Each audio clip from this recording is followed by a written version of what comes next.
Mwigizaji maarufu Batman amefariki dunia akiwa na umri wa miaka 65. Mwigizaji Val Kilmer ambaye aliigiza katika baadhi ya filamu kubwa zaidi za miaka ya 80 mpaka 90 huko zikiwemo Top Gun pamoja na Batman Forever, amefariki dunia akiwa na umri wa miaka 65.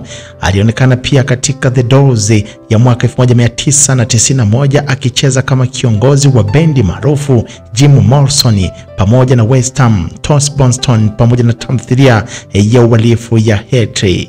Kilmer alifariki kwa ugonjwa wa homa ya mapafu siku ya Jumanne huko Los Angeles, Marekani. Binti yake Mercedes aliviambia vyombo vya habari vya Marekani, alisema kwamba baba yake aligundulika kuwa na saratani ya koo mwaka wa 2014 lakini alipata nafuu baadaye. Upasuaji anakuambia uliathiri sauti yake na kupunguza kasi ya kazi yake ya uigizaji, lakini alirudi katika skrini ili kurejea jukumu lake kama rubani wa kivita pamoja wa Iceman pamoja na Tom Cruise katika Top Gun The Eve ya mwaka 2022.